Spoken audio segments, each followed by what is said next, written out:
Bonsoir, donc je vais vous présenter l'exo 10, donc c'est le dernier exo, donc je vous ai présenté dans notre vidéo l'exo 8 et 9. Donc là on a un robot donc, qui est écrit par l'équation d'état suivante.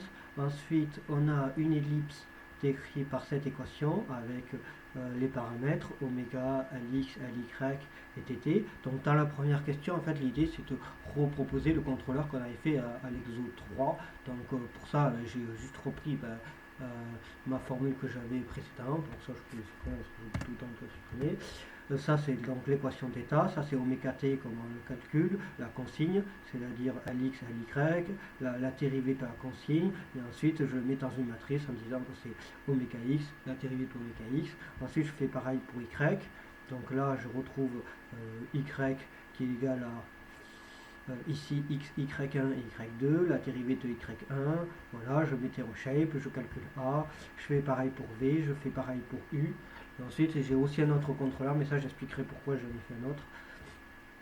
Voilà, ensuite ça c'est donc ici, cette première partie correspond à la première question, c'est-à-dire oméga tw, j'ai y, t, y, a, donc ça c'est en fait je fais appel aux différentes fonctions, je plotte donc la consigne, je plotte l'ellipse et je trace la voiture. Ensuite, dans la question 2, il nous demande en fait de dessiner, on veut dessiner 6 voitures qui ont le même état d'équation, qui sont séparées à une distance de t5 mètres, mais par contre on veut que nous proposons qu'à chaque temps, qui est une sauvegarde à chaque temps de 0,1 mètre de l'état d'équation et qui communique cette information à la voiture précédente pour synchroniser le temps à la distance souhaitée en fait. Donc, pour cela, on propose d'ajouter une nouvelle variable s qui correspond à la valeur curviligne qui a été mesurée par un automètre virtuel. Et à chaque temps, la distance ts a été mesurée par un automètre virtuel s et initialisée à 0. Et la valeur pour l'état est RA. Et du coup, on simule ce comportement. Bon, je ne suis pas à un très bon niveau d'anglais, mais en gros, c'est l'idée. Donc, j'ai aussi un PDF qui explique comment on trouve les équations. Donc, ici, on initialise x avec x1, x2, x1, x2, x3, x4, x5 pour les voitures. Donc, m égale 6. Voilà. Donc, voilà. Ensuite, ça, bon, ça c'était pour tracer. S, on initie S égale 0, 5, 1. Donc ça, S représentera la mémoire. Donc si XA, donc c'est-à-dire la vitesse, est supérieure à la distance souhaitée, du coup, ben, on remet le compteur à 0 ici. XA 4 égale 0. Et on pousse en fait le vecteur précédent. C'est-à-dire qu'on va avoir la matrice S. Et du coup, on va dire qu'à la matrice S, là, par exemple, imaginons, ça c'est la matrice S, voilà, c'est-à-dire là, on va avoir 0, 0. Du coup, ici, on va pousser, donc on va décaler la première valeur qui est initialisée 0, 0 et on va remplacer par la nouvelle valeur de XA. Voilà, et ainsi de suite. Comme ça, ben, on carte en fait une sauvegarde de chaque pas de temps en fait, qu'a fait la voiture. Pour chaque voiture. Donc ensuite pour i allant de i à m, donc je cherche la position correspondante à celle que je veux de la voiture en question. Du coup, et je multiplie par la distance fois i, donc c'est-à-dire la position de la voiture, divisé par ts, ts qui est le pas de temps qui est ici 0, le pas de temps de 0,1 m ici. Voilà. Ensuite, si i égale 0, je continue. Si j est supérieur à 0, je calcule la nouvelle xil et les nouvelles consignes.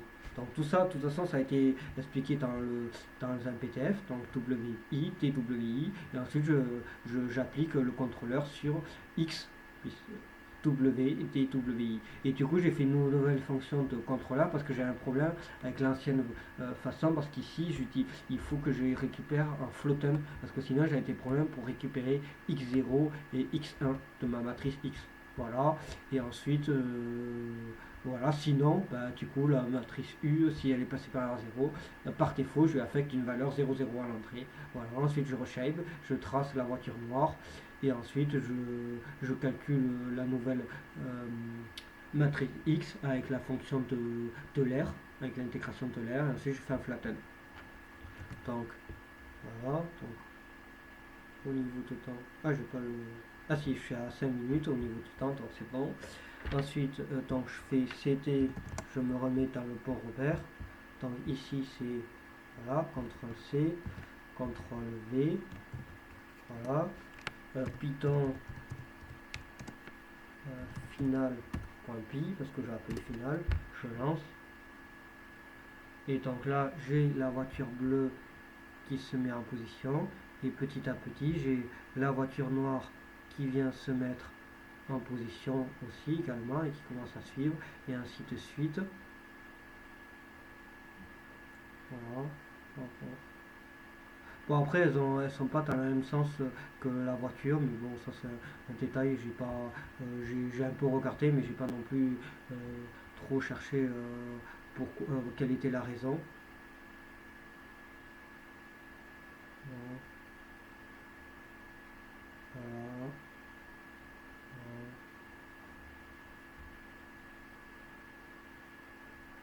Voilà.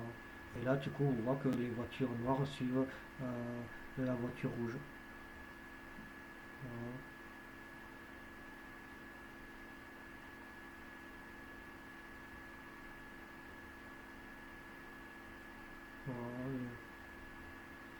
Voilà, voilà. Bon ben voilà, du coup la vidéo est finie. Je peux arrêter. Hop, hop, hop.